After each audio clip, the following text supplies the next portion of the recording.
Welcome to Savvy Business, Life Unscripted, with your host, Christina Rivera, where our guests share their wisdom and valuable business tips, empowering our audience to expand their personal potential. Harlan Cohen, welcome to Savvy Broadcasting, Life Unscripted. I'm so grateful to have you here today. You are going to talk about your latest book, Win or Learn, and Help Me Harlan is your brand. You're going to help our audience figure out how to win and learn, because that's what it's all about. It's not about losing. It's about you either winning or you're learning. And I love that. It's right behind you on that wonderful t-shirt. But share with the audience a little bit about how you got started in all of this, because you did write a book prior to that, The Naked Roommate. And 107 other issues you might run into in college. Yeah, I can totally relate. Ran into some of those issues myself. Were you then? Okay, because some people say I was the naked roommate, no. And I'm always like, too much information. Thank you for that. No, I didn't need to know that, but I've had witnessed a naked roommate. It wasn't, Right. Well, there are different forms. There are the look at me naked roommate, where they want you to look at them. Then there's the don't look at me naked roommate, and why then are you walking around naked? Right. And there's, wait, did you see me naked roommate? So it's all different forms, but that's what I do. I break stuff down. I'm really great at helping people to get comfortable with the uncomfortable. Mm-hmm. I love helping people to navigate change. And I'm glad you mentioned the Naked Roommate book, because, when people go from teen to adult, they're really dealing with so many new issues, and there aren't a lot of resources to really know what's coming and then to be able to process them. Yeah. So, my books, and I wrote a book for expectant fathers. I wrote a book on dating and relationships. I figured out how to find love. So I'm really good with that as well. And then the latest book, Win or Learn, The Naked Truth About Turning Every Rejection into Your Ultimate Success. It really is the framework. It's the foundation of what I teach to help people to navigate all these changes. And what I did is really stripped it down to the studs and say, okay, here's the simplest, easiest way to look at risk taking, to be awesome at rejection, because I'm like the king of rejection. I get rejected every day. I do, if I'm doing it right, because it means I'm doing something. And I'm a dad, so I get rejected. My kids, my wife, my dog. My dog doesn't come in. That's rejection. I'm screaming, Leo, come in, Leo, Leo, Leo. And he looks at me like I have 3 heads. Won't listen to me. But rejection is about getting what you want and not getting what you want. It's really tied into that. So really everything's connected. But the Win or Learn book is all about helping people to really, really be brave enough to identify what they want, share it. And the steps in the book really help you to get somewhere great. And like the book says, you don't lose. And this is in the words of Nelson Mandela: I never lose. I either win or I learn. Yeah. And that's a great way to look at it, because some people will, and that's one thing about sales. If you have a business, you have to go out there and get the clients and get the sales, have something valuable to offer to the marketplace. But then, you have to go get it, or your business is going to be soon out of business. But some people drown out really quickly, and maybe it's not for them, but it's really not taking it personally, realizing that every day there's going to be challenges where you don't influence the way you desire, but then there's tomorrow, and maybe tweak it. What did I not provide that they needed, or am I reaching out to the wrong people? Yes. Sometimes you're kicking the wrong tires, as it were. And that's a big problem, is that so many people interpret feedback and rejection as emotional. And in the book, I really help people to untangle the emotion from the information, because information is not emotional. Information will trigger certain emotions, and we will have reactions to this information, but we are the ones who control how we react and how we want to respond. And the biggest, I'd say, I know we have a short amount of time here, so I want to make sure that your listeners can get something really valuable that they can take with them. And in the book, I talk about this law of nature called the universal rejection truth. And the universal rejection truth is like gravity. It's irrefutable. It is a law of nature that says not everyone and everything will always respond to me the way I always want everyone and everything to respond. Doesn't matter how much you have, doesn't matter how you look, doesn't matter where you're from, doesn't matter the pigment in your skin or your what's on your birth certificate or your country of origin. The universal rejection truth affects us all. Now, it affects some people in more ways than others. And the universal rejection truth, it can be inherently unfair, but it's a part of nature that exists. So recognizing this truth, and in the book, I share this and explain this, and then saying, okay, now you know there's a truth. So if you don't get what you want and you're kicking those tires, the question you ask yourself is it me? Is it someone or something else? Mm-hmm. Or is it the universal rejection truth? But Mm-hmm. without knowledge of that truth, you have nowhere to go other than you or me. And that becomes a very difficult cycle that either tears us up or turns us into someone who's always looking over our shoulder, always blaming, hating, hiding, attacking. That's a good way to put it. Now, I wonder why do we get so emotional about rejection? The idea of just someone not going the way we want. Why does that happen? Well, I mean, there's a physiological response when we get rejected. Our brain processes rejection the same way it processes physical pain. So when someone says no, or we don't get the outcome we expect, the more emotions that we have tied and channeled into this risk, the more we can get hurt. So there's this protective element of, I want to assess my risk so that I don't get hurt. But here's the thing. We are going to get hurt, because being a active member of this world, of this universe, means you're going to do things. You can't always wall yourself off and protect yourself. Mm-hmm. So the answer is, instead of trying to control everyone and everything and rejecting this concept, well, because I know it might hurt, mm-hmm. and in fact it will hurt, I need to build the strength. I need to practice habits and rituals that are going to empower me and enable me mm-hmm. to have a higher threshold so I can tolerate the discomfort, the actual pain mm-hmm. that comes with being someone who says what you think and expresses how you feel. But the thing about being an adult is we can be great at controlling our environment and controlling other people through power and money and influence, mm-hmm. but we can never protect ourselves from being vulnerable in all of the different ways that are meaningful and contribute to having a balanced, healthy life.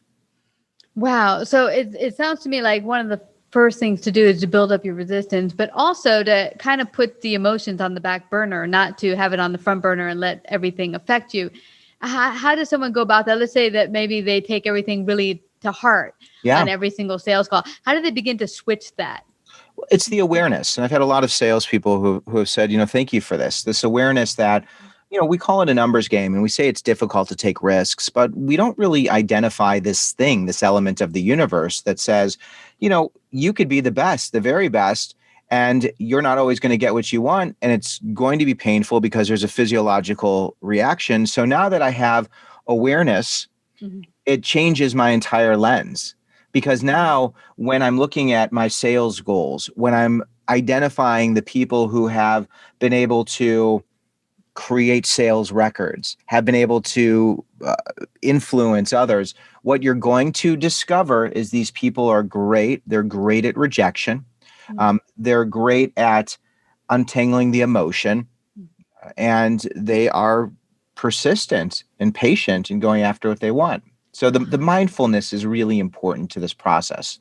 Yeah. When you say that, I love that, because I recall one thing early on when I was starting my business and going out there and doing sales. It was hard to get the rejection, but there were some people I knew that weren't rejecting me per se for me or my product or service, whatever. It was kind of like, not right now. And after we had a conversation, we got clear with that. I was like, okay, I have to be patient and kind, but come to them, just check up. How's it going, Sarah? I know you were interested in la, la, la. How's it going? Can I be of any help? And I remember one gal said, wow, you're persistent. 6 months down the road, she's like, I am so ready. But it was a win at that moment, but to realize there were 6 rejections prior to that, and realizing if I had just, as you said, persevere, keep staying with it in a, how did you say, awareness, but at the same time, not like, oh gosh, it's horrible, but realize, okay, not right now, but let's just be kind and be available. And I walk people through this process in the book. And again, it's so simple. It's almost embarrassingly simple. Like when I put it out there, because it's like, how could this be so easy to work through? But when you don't get what you want to get that that feedback. You're curious, because if you're offering something of value and somebody doesn't want that thing, and this is where you have to know you're worthy and deserving and what you're offering has value, then you really become curious. And it's actually a lot easier when it's a product or service, as opposed to, my business is Help Me Harlan. It's me. If someone doesn't want me, that could be really painful. But I've gotten great at asking them the question, why? Even my wife rejected me. Like, she rejected me on an online dating site. And then I magically bumped into this woman at the UPS store, and we dated for about 8 days, and she said she needed space. And in the past, I'd be like, oh, I really liked being with you. How could you do this? But I said, I'm just curious why. I said, if that's what you need, then you should do that. And then she reached back out to me, because when you're good with rejection, when somebody is honest with you and you say thank you, and this is how I built my entire career. This is how I became a syndicated advice columnist. This is how I was able to get my Naked Roommate book on the New York Times bestseller list. This is why Win or Learn is going to be a book that is going to impact countless people, because it is not a sprint. It is a marathon. It is a ultra marathon. But the thing that distinguishes those who are able to close the deal and those who change direction and give up is this awareness that I'm going to build that relationship. You did that with that client. I mean, it was a beautiful thing. You said, thank you for being so honest. I just want to know why. And through rejection, you're able to build trust. You have dialogue. And we all know that there's going to be that provider who doesn't do a great job. There's going to be change. There's going to be an event. There's going to be something that is going to impact those current relationships. A contract might expire. Somebody may retire. And when you have that meaningful dialogue, the foundation is a no, but you're willing to listen and engage, magic happens. Yeah. It really does. And you hit on something very important there, is that it's not for just right now, it's for the long haul. And I think that's one thing that sometimes in our culture we miss in the American culture, is we've gotten so used to the right here, throw it away, get new stuff, or get the instant gratification, that there could be such a reward in the wait and being patient, that I'm going to keep building. I'm going to be patient. I'm going to ask the questions. How can I serve? And be available. One guy said to me, he's a 5-time world record holder, and he said to me, the only difference between me and everyone else, people think I'm so different, the only thing different is that I don't give up. I just keep at it. And I thought that was really interesting. Yeah. And that, to your point of people want immediate gratification, I think especially when it comes to our younger employees, when it comes to those people who are used to texting and Snapchat and all of these mechanisms now that create instant feedback. Well, if you're a young person who's starting in an industry, the patience piece is so pivotal. And I think also for someone who has 20 years under their belt, to really explaining the patience piece, but also understanding that the bigger relationships, our most meaningful relationships, are really based on offering without conditions. We offer without requiring someone to say or do one thing or another. And when we offer without conditions, we are less focused on closing the deal and trying to push our agenda. And we're more focused on listening to other people and responding based on their specific challenges and objections. And then we're able to build meaningful dialogue that will distinguish us from others. That is such a fabulous point, Harlan. I recall many years ago, and this was during a big event, someone called me and wanted to be a sponsor with us and come to the live event and have a table. And I just knew her product and service was not going to match our audience. And, as painful as it was to tell her no, because I would like extra cash, who wouldn't? I said, I want this to benefit both of us, not just me. And so I told her, you know what? I think this other person who does more of what you do would be a better fit. And I don't just want to steer you in the wrong direction. But she referred other people to us because of that relationship building, realizing that we had her best interest. And so the not reward today could benefit later on when people know you have their best interest at heart. Yeah, it's a hard thing to do, especially in, given when we're recording this, there's a lot of people who are hurting. There's a lot of people who are in pain. There's a lot of people who've depleted their savings. Yeah. They're not in a place of abundance and comfort. And when you are in a place of scarcity, when you're dealing with a lot of self-doubt and have been rocked pretty hard, it's very difficult to offer without conditions because you need something so badly. And it's recognizing that with the situation you're in is temporary. You will get, and when you offer without expecting or requiring, like I can't even, it is amazing what's gone on in the past year.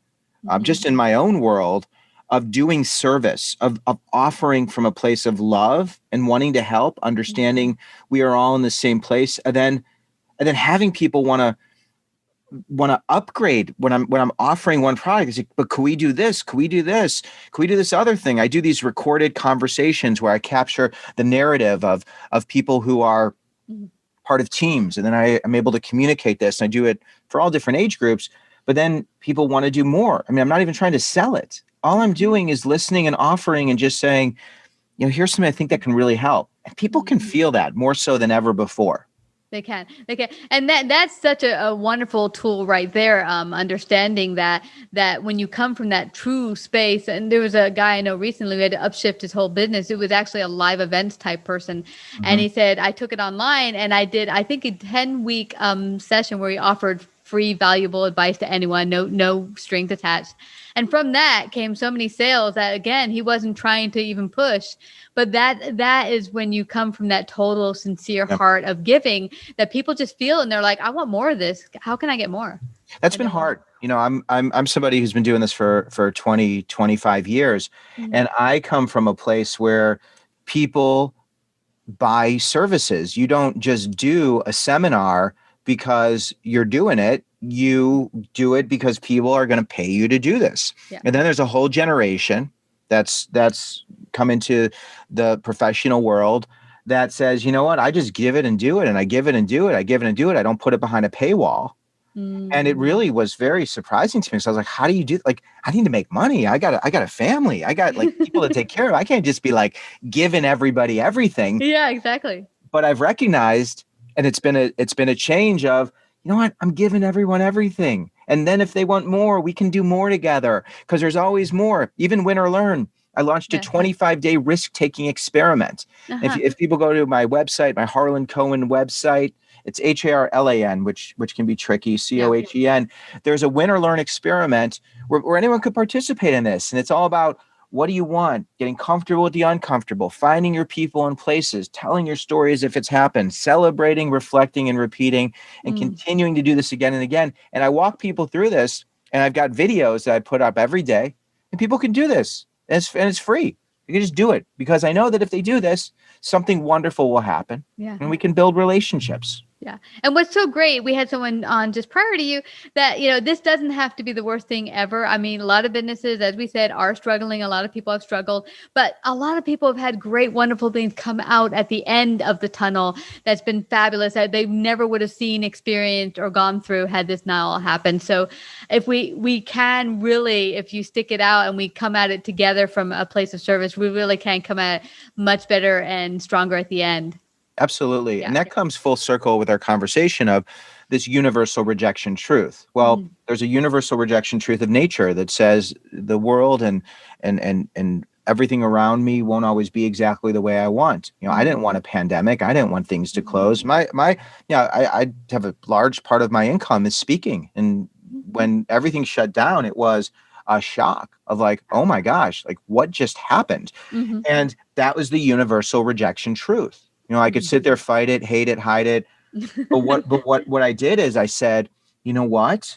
I want to talk to students. I want to help people. So I created a new business, which has turned into an even more fulfilling business than I ever had before.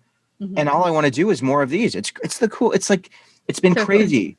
Cool. Yeah. And it was scary and, but we did it. And, I think that mentality is something I'm going to hang on to long after the pandemic, because it taught me to just do things that really reflect my heart and can offer light, and trusting that wonderful things will happen. Yes, that is great. There's been such wonderful insights I know will really enhance our audience, have them go out there and realize that those wonderful opportunities are there for you as well. Don't give up hope. And Harlan, I just have to thank you again for coming to Savvy Broadcast. And everyone go to harlancohen.com, get a copy of his latest book, Win or Learn, or his book prior, The Naked Roommate, a great read. And thank you so much, Harlan, for coming to Savvy Broadcasting. Thanks for having me. It was a pleasure. You betcha. Like, subscribe, and share this episode. To listen to more savvy episodes and savvy biz tips, go to www.lifeunscriptedradio.com. To find out about our paid sponsorship opportunities or how to become a guest, email Christina at lifeunscriptedradio.com.